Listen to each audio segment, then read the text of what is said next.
Powered by the Montana Television Network. This is the 5:30 News on Q2, Montana's news leader. Good evening and thanks for joining us tonight. I'm Jay Cohn. And I'm Jeanelle Slade. A major legal setback today for the proposed Keystone XL pipeline. A federal judge rules that a lawsuit challenging President Trump's approval of the Keystone's cross-border permit, that suit will be allowed to proceed. Federal Judge Brian Morris in Great Falls rules against TransCanada and the Trump administration, who would ask that the lawsuit be tossed out. Instead, Judge Morris says the suit by the Northern Plains Resource Council, the Sierra Club, and 3 other environmental and landowner groups can move forward. Now, the suit alleges that the State Department used an outdated environmental review of the proposed pipeline. Plus, the plaintiffs claim the Trump administration failed to consider key information on the project's impacts.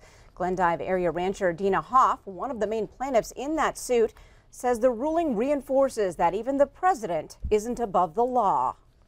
I tell you, it's something really to be thankful for. I am so excited that we're validated in our opinion that we've stated all along that the Trump administration is not above the law, that he can't recast the State Department policy to avoid judicial review, and there are a lot of impacts online for Montana, and we have the longest route of any state.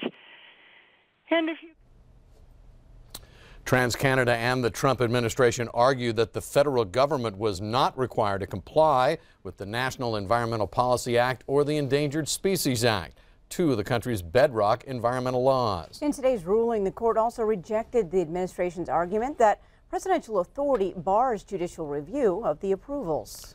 Elsewhere, an Oregon man has been found guilty of criminal mischief and trespassing for breaking into a pipeline site near Fort Benton last year and turning off an emergency valve. In October 2016, 65-year-old Leonard Higgins, a retired Oregon State worker, cut the chains and entered the express pipeline site at the Coal Banks Landing.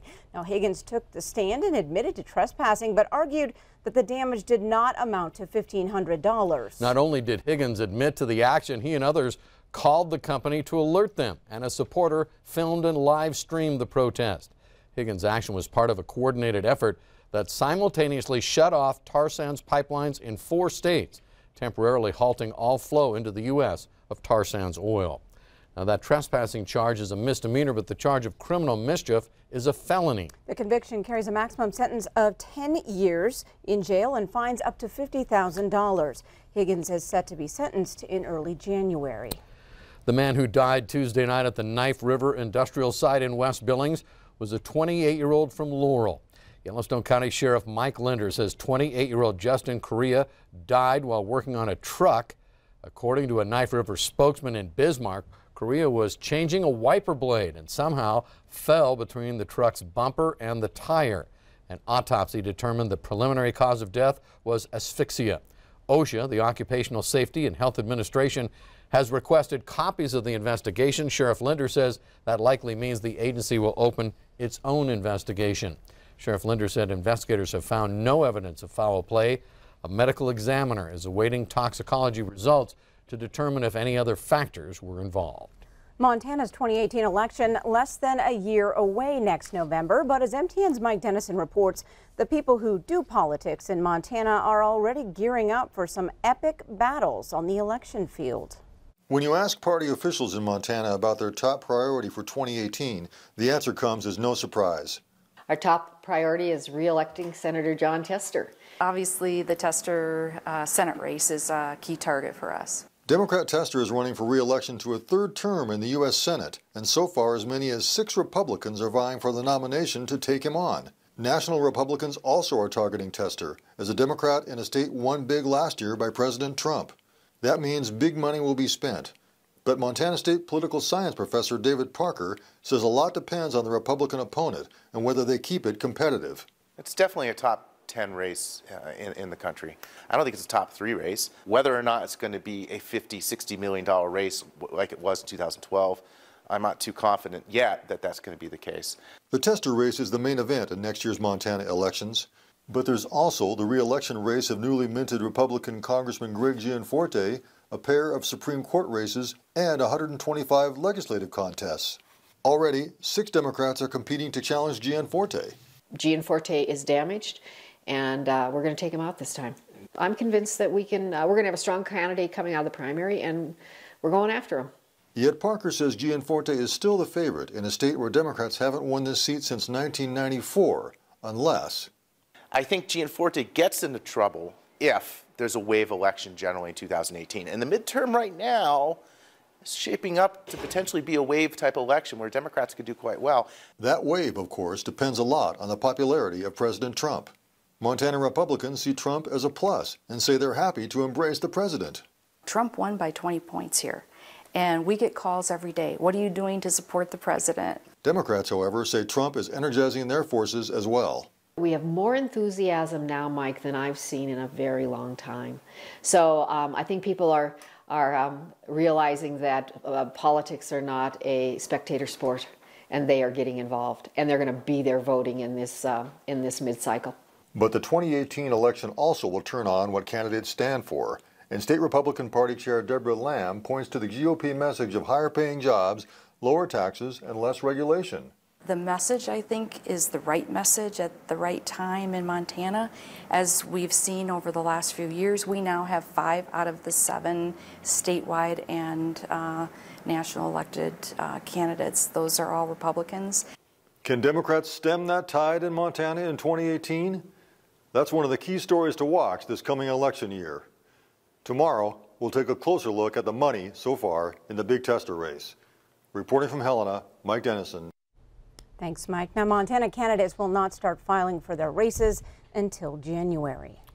Whether your Thanksgiving holiday plans take you by car or plane, well, you got lucky this week. Roads are clear, and although you might hit some high winds, neither snow nor ice should make your travel difficult. And if the sky is more your style, fear not there either. The clear skies and calm forecast making for smooth sailing all across the country.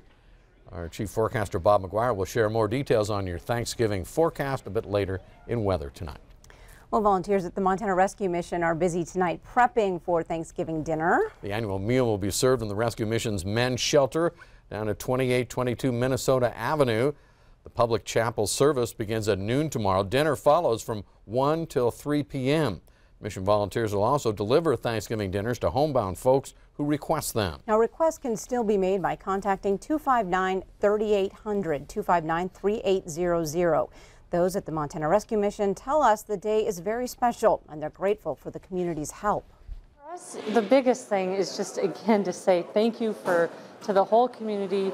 We put out the charge that we need more rolls and pies, and boy howdy did Billings come through for us, and we're just so grateful for the support that we get every day from this community.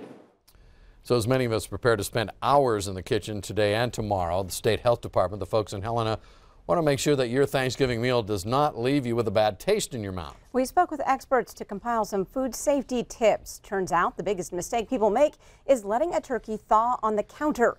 That can lead to a risk of salmonella. To properly thaw a turkey, they say you should leave it in the refrigerator or run cold water over the bird. And also be sure to wash your hands frequently.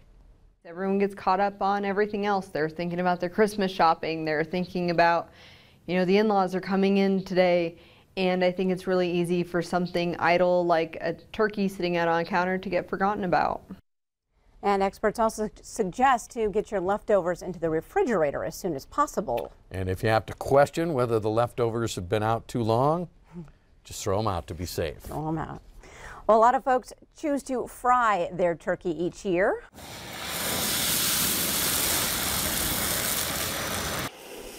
Whoa.